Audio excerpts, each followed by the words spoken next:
Hey everyone, welcome to College Bound Conversations. This is part one of this workshop, which is going to be focused on the Parent's Guide. So, a little bit about me. My name is Sarah Dino. I am an APC or an Associate Professional Counselor here at Anchored Mind Counseling and Nutrition. I got my master's degree in clinical mental health counseling from the University of North Georgia, and I have a concentration or specialization in college populations and student affairs. So, a lot of my coursework surrounded working with college students, and it's one of my favorite populations to work with because there's a lot that happens during those years of being at college, especially leading up to that transition to university or college or secondary education.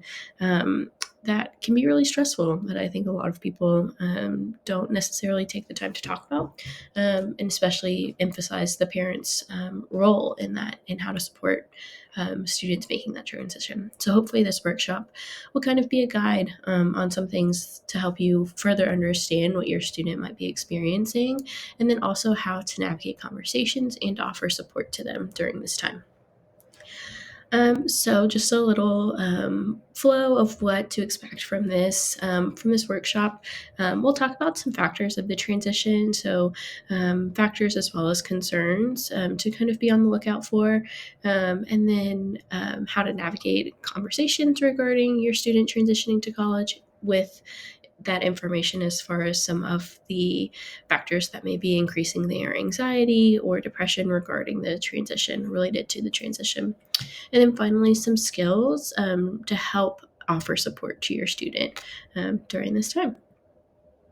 So, there are a lot of factors and concerns to kind of be aware of during this time, but these are six of the main ones, and they're all interconnected. They all kind of impact each other and relate to one another. So, kind of being aware of all of them is really important here.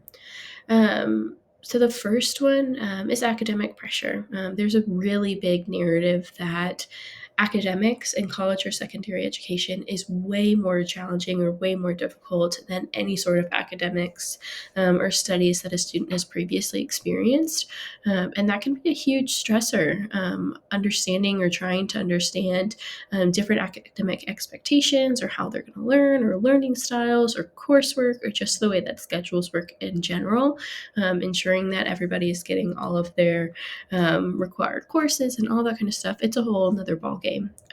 So there's an added pressure there as far as academics goes, and kind of an unknown of what that will look like until students are actually in that classroom. And then financial stress. So this can be related to academic pressure in a sense of scholarships. So if a student is receiving Hope or Zell, that's tied to their academic performance.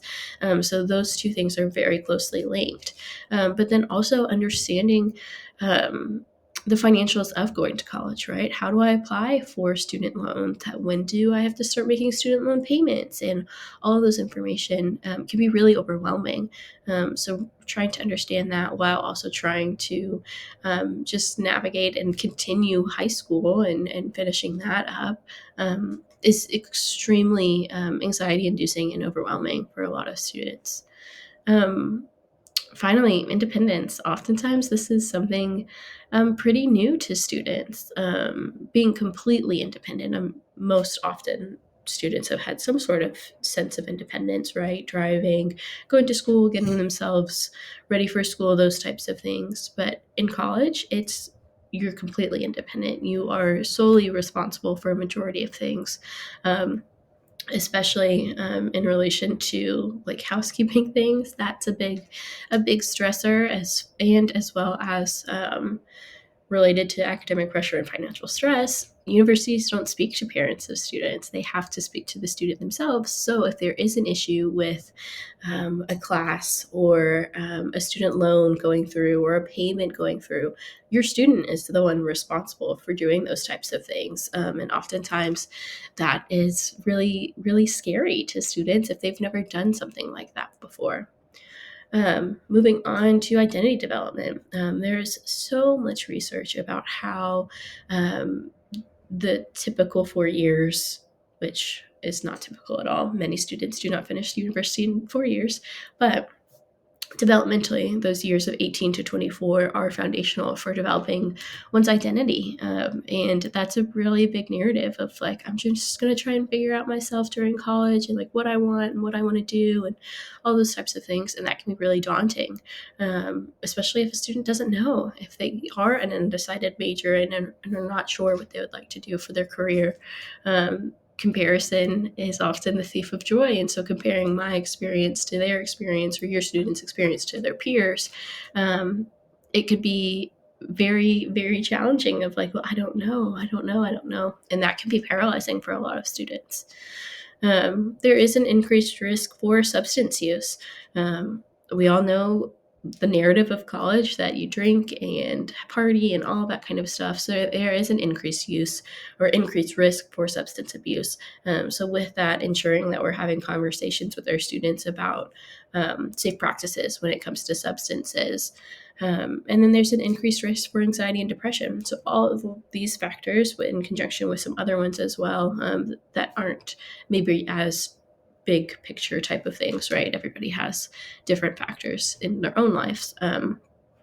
These all things, academic pressure, financial stress, the impending moving away and amount of independence that's received, as well as this narrative of I have to figure out who I am, increase a student's risk for anxiety and depression during this time. So these are some of those transitional factors and concerns that we need to be aware of when we are having conversations and offering support to our students. Um, so I want to dive a little bit deeper into increased anxiety because this is what I typically see the most, right? Is high school senior that is extremely anxious about what to expect or all of these different types of things. And I wanted to give a little bit more insight as to what that can look like. So contributing factors, we kind of touched on all of these already, but finances, relationship and social expectations. I think this is a really big one that is related specifically to anxiety. As far as my relationships are going to change, they're going to look different, and I'm not sure what that's going to be like. I'm going to have to make new relationships. I'm going to have to make new friends. And that can be really, really overwhelming for students, especially if they've never, like, they've grown up with the same friend group all of their life, right? Academic pressures, again, is another big one. And then all of these narratives of what college life is supposed to look like, right? Once a student gets there and they're like, oh, my college experience doesn't look like how it's supposed to, there must be something wrong, is a very common narrative that I hear. And it's simply not true. Everybody's experience is their own, but it can be something to look out for. And so some of the same behaviors that you might see with increased anxiety could be avoidance. So not wanting to talk about anything to do with college or avoiding submitting their applications or finishing their applications. That can be a big one. Withdrawn, so just withdrawn from relationships or activities or things that were previously enjoyed. And then on the flip side, hyperactivity. All I want to focus on is college and what I need to do and what needs to get done for that. Increased irritability, and then some of those physical symptoms to be on the lookout for are stomach aches, headaches, and increased heart rate. So these are some of those things to look out for that could give you some insight as to if your student is experiencing anxiety regarding this upcoming transition. So how do we talk to our students about this? I think this is something that a lot of parents are curious about. I wanted to give you all some foundational skills as far as honestly what some of the skills that we use as counselors are so that you can then use those in conversations with your students. So the biggest one is active listening. So what this looks like is my favorite catchphrase to use to describe this is listening just to listen. We're not listening to respond.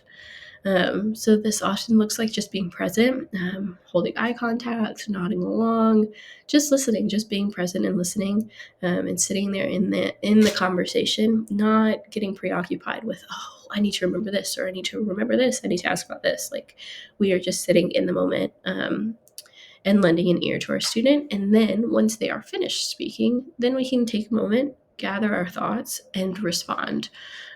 We are not formulating a response in our heads as they are still speaking.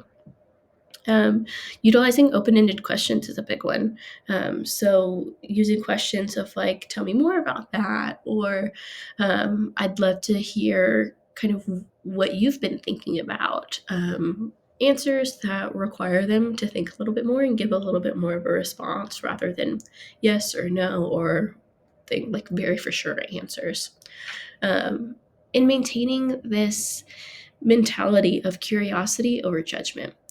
So, oftentimes, in my experience working with students, there's a really big fear of being judged about being nervous about going to college because some of those narratives are this is the best time of your life, you should be excited. And if a student isn't excited, or if a student is extremely anxious about doing this and moving on to college, there could be an element of I don't want to be judged or I don't want to be disappointing other people because I am not excited about this, right? So, holding a mentality of being curious about somebody's experience or worries rather than judging them can be really, really helpful in continuing to build a strong um, rapport with your student and with your child so that they don't feel that judgment and want to come and speak to you about things. And going along that, sharing your own experiences can be extremely powerful with students to hear a little bit more about what going to college actually looks like. A lot of times, students are turning to the internet, and the internet is a glorified picture of what to expect. And it's not necessarily reality. And so, by sharing your own experience or having somebody share their own experience with your student, could be more helpful, could be most helpful in offering support in kind of unwriting or undoing some of those narratives your student might hold. So, moving on, how do we offer to support to our students? Again, some of those foundational skills, as far as conversation skills, are are sprinkled in throughout here. The biggest one being open communication. So, utilizing open-ended questions, maintaining that mentality of curiosity over judgment, and then sharing our experiences, which can be reassuring and normalizing of their own expectations and worries and anxiety. Um, Modeling effective coping skills. Your students still look up to you, even if they don't say it. They do. As their parent, you are who they turn to, who they look to for guidance. And so, modeling effective coping skills can be a great way to prepare them and to offer support in this moment, right? So, if I am anxious, here are some of the things that I do to help kind of relieve that anxiety or to express it, whatever. And by modeling that, your student can then adapt that and take it with them to college. So it not only is it going to be helpful in this moment as they're preparing to ease that anxiety they have over the transition, but also once they get to college and they experience anxiety over something, they can then be have those skills in their toolbox to kind of bring out and use them. So modeling work-life balance, modeling what stress relief looks like for you, and engaging in self-care regularly with them witnessing it can be very, very helpful and can be supportive to them. And then also another mentality is being involved but not controlling. And as a parent, this can be really challenging of I just want to figure this all out for you because it would just be easier and then I can make sure everything's good and everything's perfect. Um, but that is taking away some of that really great experience of being able to build up their independent skills um, by doing it all for them. So, engaging with your student throughout the decision process, but not making decisions for them. So, going back to those foundational skills, helping them, listening to them talk about what their pros and cons of whatever decision they're facing, right? Um, and being curious about what they're worried about or what they are for sure about or what they're not so sure about, and sitting there with them and reflecting a little bit back. So if a student comes and says, I'm really worried about this storm, I don't think this storm is going to be the best, I'm worried about my roommate, and but then they say, actually, I'm not worried about my roommate. I know for sure that this is who I want to room with. I just don't know where. Reflect that back. Well, it sounds like you kind of already know this. Let's look at some of these other options and then let's kind of move from there, being along with them throughout that process. And by doing so, we are then fostering independence in our students. So gradually increasing responsibility throughout their transition, right? So once they hit senior year, maybe have them start making their own doctor's appointments and things along those lines to where they are gaining gradual responsibility while still being supported, so then it doesn't feel as shocking once they get to wherever they're going, right? And one of my favorite things to talk about is controlled failure, right? Failure is something that is needed in life because failure builds resiliency. And resiliency can only be built when we fail in a supportive environment.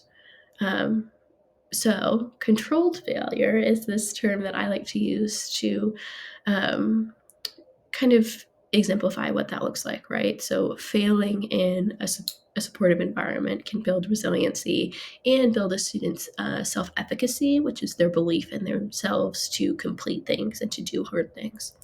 Um, so, just kind of keeping that in mind of like if my student fails or doesn't do something as well as they wanted to, and I can offer support, we can then build some of those skills that are needed, especially in college. And then practical skills with support. So teaching, being there with them as you teach them how to do their laundry or to make a doctor's appointment or look at the bus system and figure out how their route to class and all those different types of things.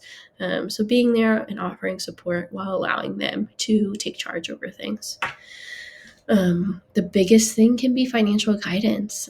This is most often the biggest stressor for students is not understanding the financials of everything.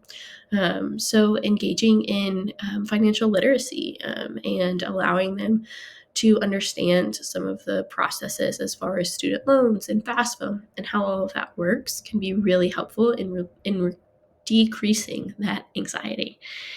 So having like a budgeting class and teaching them, here's how we budget. This is kind of what it looks like. Here's kind of how you can do it or how you can incorporate it could be extremely helpful. And then again, just ensuring that they are um, knowledgeable as far as the student loan process because filling out FAFSA is something that they have to do every year, and it's something that they as the student have to complete. So ensuring that they are confident in their ability to do that is going to be really, really helpful. And then practicing self advocacy. Again, I practicing the skill of resourcefulness of here's a problem, here's kind of how I need to attack this. This can be really seen well in students that maybe have like testing accommodations or things that they need extra support with. So, what office at the university is in charge of accommodations? What application do I need to fill out? What kind of documentations do they need from previous schools in order to implement the accommodations, all of those types of things. Having your student kind of figure all of that out on their own with you offering support could be extremely helpful in building their confidence to do so. And then the biggest thing is having them identify their needs. This is something that I see with students of they're not sure what they need. So asking them to kind of reflect and take a moment to think about what do I need in this moment or what's going to be most helpful for me, so that then they can advocate for themselves. That's going to be the biggest thing. Now, ideally, this workshop would be in person and we would get the opportunity to practice having a conversation. So, my challenge to you is to find somebody in your life, maybe your student, or maybe just your partner or somebody else, a friend, to have a conversation where we're really focusing on those foundational skills: active listening, curiosity over judgment, open ended questions, and just trying to use those as a way to have a conversation with somebody. And we are going to wrap it up. These are some great resources to have as far as the parent's role in supporting your student as they transition. Grown and Flown is an incredible book. And then there's some websites there that can kind of give additional information, and then a podcast as well. So these are some great things. I'll leave this up for just a moment in case you guys want to write any of them down. The Gift of Failure is also an incredible book. It's one of my favorites, and gives a lot more information as far as that concept of controlled failure. All right. Well, thank you all so much for taking the time to watch this. And I hope that it has been helpful in giving you some guidance as far as understanding a little bit more of some of the concerns that your student may be experiencing, and then some skills and some information on how to have conversations with them and offer support to them during this transition. Thank you all so much.